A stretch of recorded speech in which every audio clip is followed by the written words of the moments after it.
Okay, so I have a confession to make. I really like Tom McDonald's music. The songs that I'd heard, like Cancelled and Fake Woke are kind of cheesy, but like they're fun to listen to, and I got what he was saying in those, and I was like, yeah, that makes sense to me. I understand where you're coming from. Um, like the first time I'd ever heard any of his music, it was actually not like a political song at all. It was No More Heart Emojis. There's like an ad or something running on YouTube, and I was like, you know what? This isn't what I normally listen to, but I appreciate this. I was like, this is enjoyable for my ears. And then I went and checked out some of his other stuff, and I was like skipping around, and I was like, you know what? I like some of these. And then I found no response, and I was like, this will be mine. This will be my boxing song. I will listen to it all the time, and I do. Like whenever I'm doing like my boxing stuff, it's usually no response by Tom McDonald. I have the response to Logan Paul by Flowbots on there. Got Humble by Kendrick Lamar, and like a few other weird ones in there. And I was like, yeah, I don't know. I don't have to listen to everything Tom McDonald does, but like he seems like a cool dude. I identify with the things he's saying in No Response about like having to work hard and work your way up and struggling with addiction. Like all those things. It kind of gave me like Still Dre vibes when he's talking about like working in the studio and stuff, and how people are always making fun of him. So yeah, I really like Tom McDonald stuff, like the few songs I'd heard from him, it kind of reminded me of Tech Nine, who was actually like one of the first people that ever got me into rap music.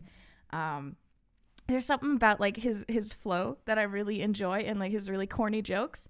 Like I think Bitch and Put That on the Bible are like my top two Tech Nine songs, after like I Am a Psycho or whatever it is was like my favorite for a really long time. So then I woke up today, and the first thing I see in my feed is Tom McDonald, and he's got a post up on his YouTube subscriber feed, and it's like, I don't care if anyone is offended that I did a song with Ben Shapiro, because I don't care about your feelings. which is a theme for him, like in all his songs. So I was like, it could be cool, gross people can be good rappers. I'm not like a fan of Ben Shapiro. I think he's kind of dumb, especially after I saw his debate with Neil deGrasse Tyson on gender, and I was like, holy shit, this man is locked in, he's dug in, and he's never gonna change. So yeah, I was like, this is gonna be fine, So I was like trying to suss it out. I was like, okay, maybe it's not gonna be that bad, because like all the comments on the video are very positive, but they also seem to be written by 8-year-olds. But like that could be, like Iron Maiden songs. Pretty much everything is positive, and Iron Maiden's good. So then I was like looking at the lyrics. I was like, it's gonna be okay. It's probably fine, And the first fucking thing I see is the people making fun of Ben Shapiro's lines of like, look at my stats, I've got the facts, my money like Lizzo, my pockets are fat. And I was like, okay, that Ben's not a rapper. Maybe that's like a joke line, this could be something. And then I'm reading through the lyrics for the song, and I'm like, holy cow, this is trash. Not even in a political way.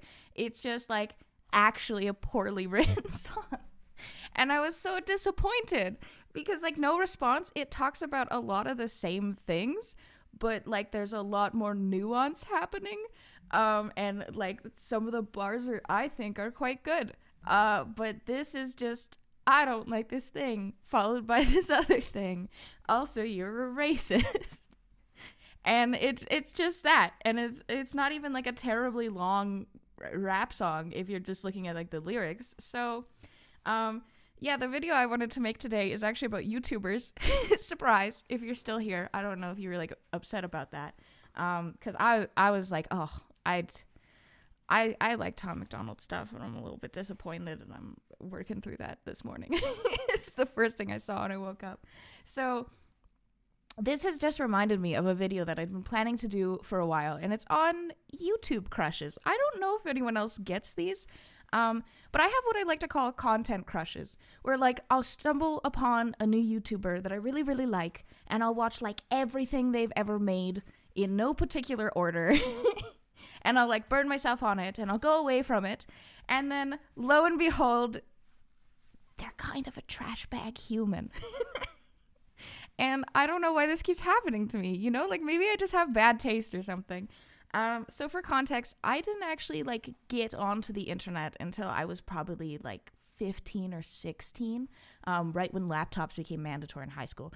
So I was, like, a fresh-faced baby when YouTube was, like, had already been established for, like, a while. So I was just trying to, like, catch up on everything everyone else was talking about, you know? Like, I had a vague concept of who Eminem was, so I would like look that up and I'd listen to all his things, and my little hormone-filled brain was like, wow, this is amazing. This is the best thing I've ever heard.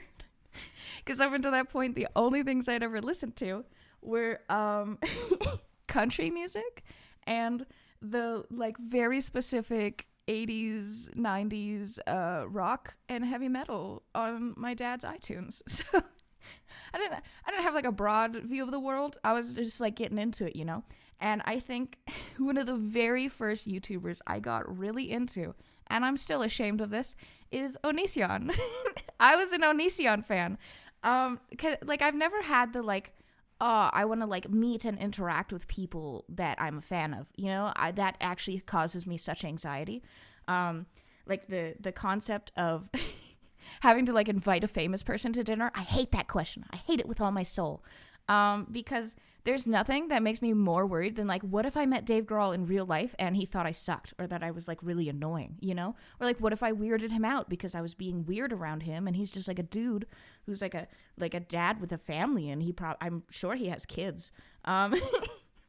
So yeah, I was never like, oh, I want to like message Onision and talk to him. I was more like, yes, I enjoy his content, cops. So if you've never watched Onision and you've only heard about him, he had that emo thing going, and my little like adolescent brain at the time was like getting very interested in emo things. I went through a t-shirt ripping phase. And I like experimented with some like weird earrings and stuff, the like little bit of like fashion stuff I could get away with my parents.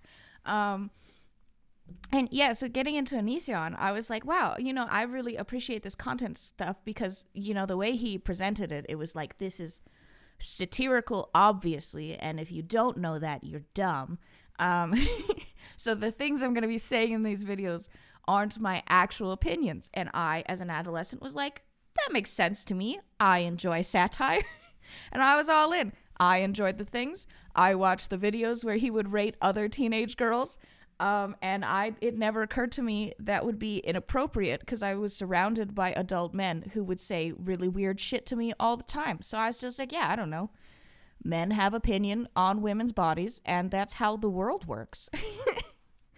And the funny thing is, I didn't stop watching Onision because his content got like too offensive for me or whatever, which is weird because I was still in my like fundamental Christian phase. So the thing that finally turned me off of him was I think I stumbled on his videos about his like wives or whatever.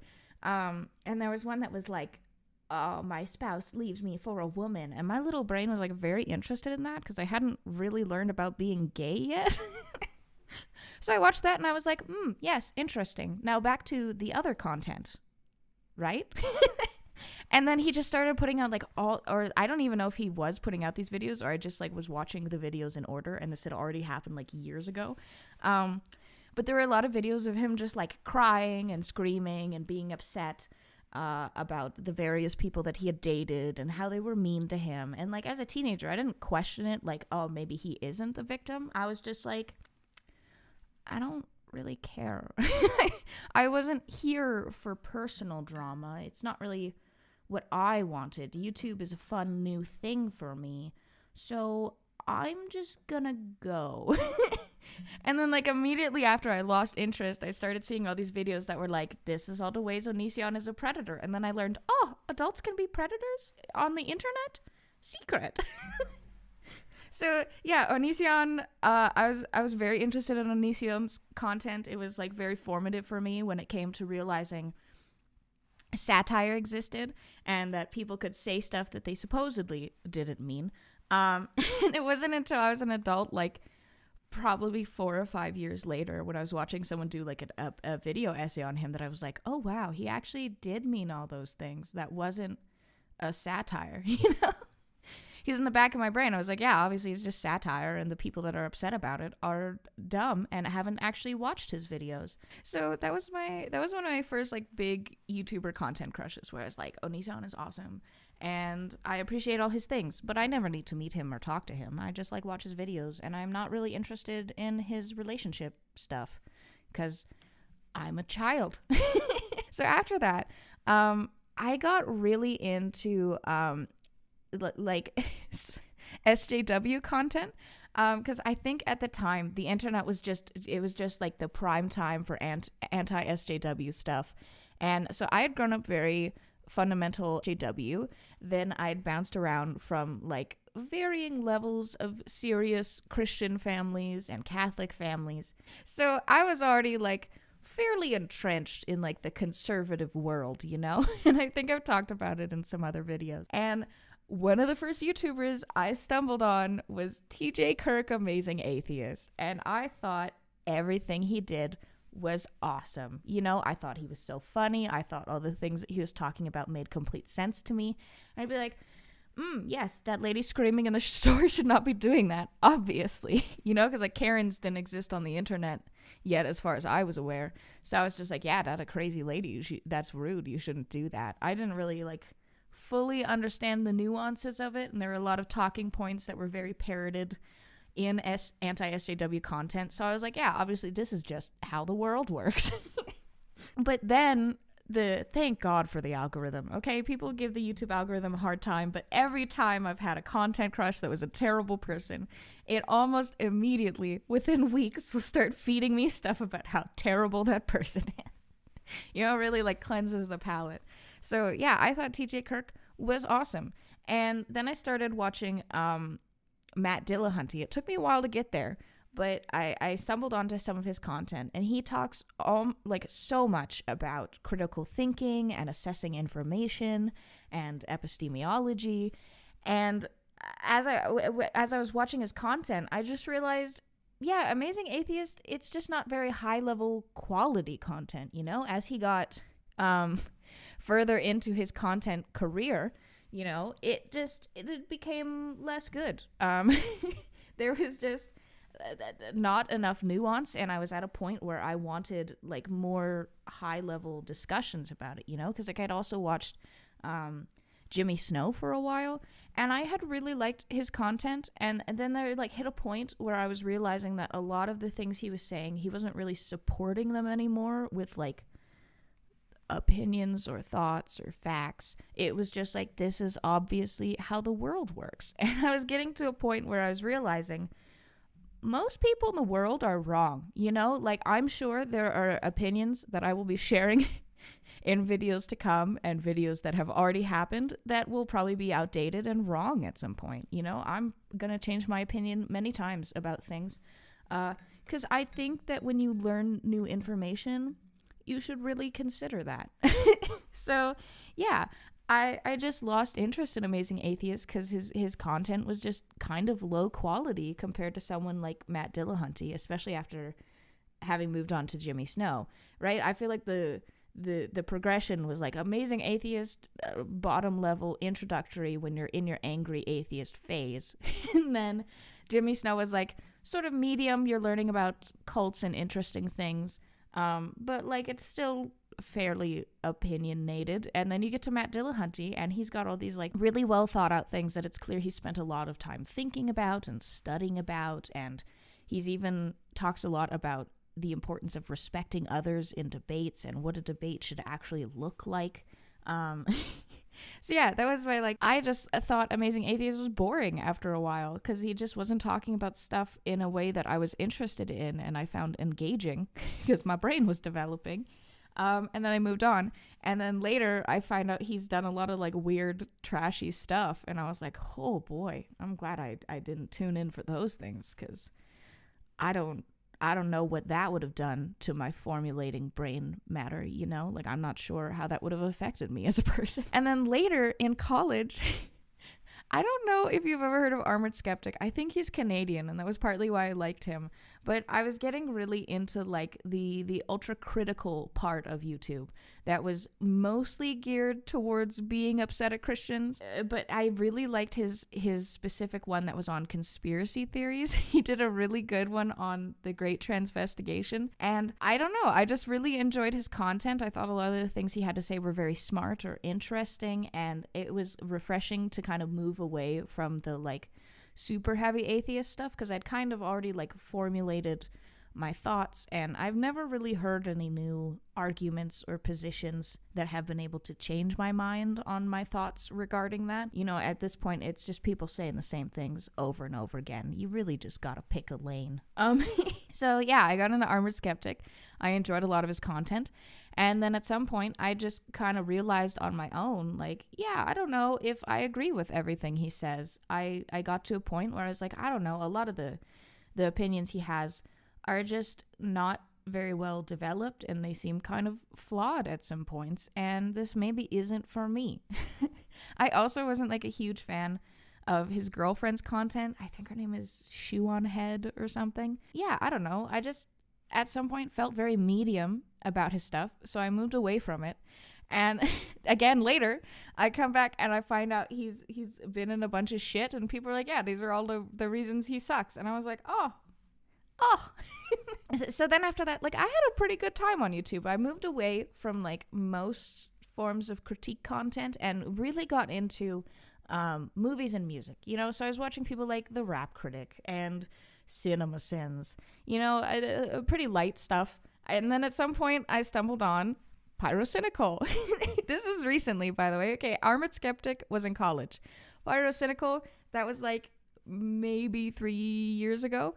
And yeah, I don't know. I really enjoy his stuff. I think he's funny. I like his style of stuff he's doing. I found a lot of the things he was talking about very engaging or interesting. His like little jokes and stuff, especially because almost all his videos are just filmed like in his bedroom. You know, I appreciated that. I liked a lot of stuff he said. And then I just kind of lost interest after a while, and I moved away from it. And I come back, and there's this whole like furry minor conspiracy thing. So I watched his apology video on it, and I was like, yeah, I have medium feelings about this. It's not the worst thing I've ever seen a YouTuber do at this point. Because keep in this mind, I'd absorbed like a lot of video critiques, because almost every time I've been interested in a YouTuber's content, I will be fed like a bajillion videos from different people about bad things that person has done. So I really had to learn how to evaluate like how big of a sin is too big of a sin to watch people's content anymore. It's the same thing happens with music. Where like I'll find something really cool and I'll be like, oh, I really like this, and then it'll just be ruined immediately. Panucci's Pizza, I actually put like a cover of one of their songs that I really like on my channel, and I really liked I Killed Arbor Day for You, and I was like just getting into it, and then I started clicking on the video comments, and it was all people being like, yeah, there's a lot of scandals with the people and it's bad. So yeah, I don't know, Pyrocynical was cool for a while, then I moved on, and then I come back and there's weird shit happening. I'm honestly not as upset about Pyrocynical. Onision, I'm the most ashamed about. Armoured Skeptic, I feel like that is forgivable, you know? Like he had a like a personality thing going on, you know? And then we get into most recently. So I got really into anti-MLM content for like a hot minute there, you know? Like I still watch Hannah Alonso on occasion because I like her things and her cats. So naturally, Illuminaughtii was someone that I really liked watching. You know, I appreciated how like thorough the videos were and how well put together everything was. I really, really enjoyed her Corporate Casket series. And I actually found it very informative while I was like learning about business and social media and interacting with people on the internet. You know, like overall, it was very educational. It was informative. I felt like they put a lot of like references to what they were talking about that made it seem more reliable. You know, I love content creators that give receipts, you know? People that are putting up screenshots and quotes and stuff from websites, I love that. People need to do that more. So anyways, yeah, I don't know. And then at some point I noticed she started getting like snarkier in her videos, and I wasn't quite enjoying that, but I was hanging in there, you know, because the content was good. And then it got to her dolls kill video, and everything she said was a dumb nothing burger of a statement, you know? Like, all of the controversies were like, this is branded towards children and they are do pornography. And then I looked at the brand and I was like, this is not marketed towards children. This is very obviously geared towards adult women who are into alt fashion. So this whole video is dumb and bad, and it's like an hour long. I don't know if it was actually an hour long. It just felt like forever. After watching that video, I was so like just mad that I wasted my time on it waiting for something of substance. I just stopped watching Illuminaughtii. I was like, yeah, this is bad for me personally, so I'm just not gonna do that anymore. And then like like a couple months later, that whole drama with Illuminaughtii and her like abusing her employees and her partners and all of her friends at Sad Milk, which also was very disappointing because like the click I kind of enjoyed because I think he's kind of funny, but one topic especially, you know, like I was going through like a hard time in college, and a lot of his videos I found very comforting. You know, it was really nice to hear somebody talk about things that I was personally experiencing that I didn't even realize were connected to other things. And, you know, to have someone that actually like seemed caring and understanding about those things. I think if any YouTuber was going to turn out to be a douchebag, I would be the most disappointed if it was one topic, because he's one of the few YouTubers that I'm really like, yeah, he seems like actually like a nice person in the core of his being, and I couldn't imagine him doing a bad thing, you know? So yeah, I don't know. I feel like the main reason I wanted to bring up all my poor choices in content and the things that had sucked me in, and then I had to like learn that those things maybe weren't for me, is I've noticed, I don't know if it's like an age thing or if it's just a product of the way that the political climate is right now, but people tend to like dig themselves in somewhere and stay there forever. You know, I it makes me happy when I move on from one thing to another thing, because I feel like I'm like progressing as a person, you know? I'm like making progress on my thoughts and my feelings and how I feel about things, and I'm developing sort of like a foundation so that I can have a more nuanced idea of different topics. It's actually one of the reasons I like talking about politics, is when you're talking about it with someone who has also given a lot of thought to their ideas. It's very enjoyable. But yeah, I noticed that like a lot of these people, their fandoms like really cling on to like the positive stuff, because I think it's hard for people to reconcile the idea that someone can make really good things or things that were important or special to you, like when I was talking about Colleen Ballinger, and it's hard to reconcile that with the fact that someone may not be a good person in real life. And I think that's unfortunate. I wish there was a way that you could teach more people to like think critically always about what they're watching, even if it's by someone you really like, you know, like even minor things. Like, I don't know if you've seen that guy on TikTok who does the mirror videos where he'll be like, come closer, and he'll like tell you like a weird fact or something. I really enjoyed his stuff, but at a certain point I was like, this is getting repetitive, and I'm not even sure all of these things are true things. I feel like sometimes you make stuff up because this is now your shtick, you know? I like to grow as a person, and I feel like for whatever reason, not all content creators can grow their content in the same way. Because you get stuck in a niche of like, this is what I'm doing forever. Yeah, I don't know. I just wanted to make this video because if you've ever like gotten really into like a YouTuber or a celebrity or even like a writer or something, you know, like Jordan Peterson. I get people that are into Jordan Peterson. I see the appeal. It was never for me personally. But yeah, I get how some of that stuff could be, you know, really valuable, informative for you, even if It maybe also taught you some like negative things or things that weren't quite great for you, because I think everything is foundational, you know. I feel like we collect a bunch of different ideas from all over the place, and we sort of like mush them into a clay, and then we like shape the clay, and that's how we build stuff in our brains. So yeah, I don't know, I just thought it would be helpful for people that have maybe been disappointed by things that they liked in the past and then it turned out to be maybe garbage. And also for people that have a hard time separating liking the art and the artist, you know? Like, I think if there's a band you really like and their music really speaks to you, but they're kind of a trash human, that's okay, you know? It's okay. Also, I'm not saying that like you shouldn't watch or listen to people if there's a controversy they're involved in. You know, otherwise we wouldn't be able to watch or listen to anything ever in like the whole universe. You know, like I'm not gonna say like, oh, we should never listen to Tom MacDonald again because he made a trash rap song. I think some of his songs are good. I enjoy them. I think they have valuable things to say that he's talking about. There's a lot of rappers like that where like they'll put out like one or two songs that I really, really like and I connect with and I think have very interesting things to say about the world, and not so good stuff, you know? Like 50 Cent, people are mean to him all the time.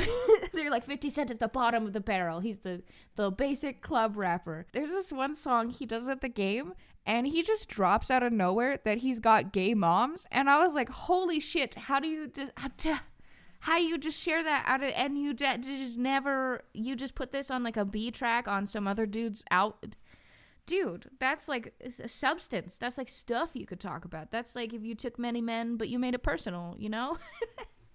I really like Many Men. So yeah, I think it's okay to like stuff from people that kind of suck. You know, there are going to be authors that you really like and you read all their books and you're like, wow, this person's great. And then they turn out to be like a weird, bad person that hits their wife or something. You can't control that, okay? I'm sure there's probably something I've done in my life that people would be like, I hate you now and I will never watch you again. And I understand that, you know? It's...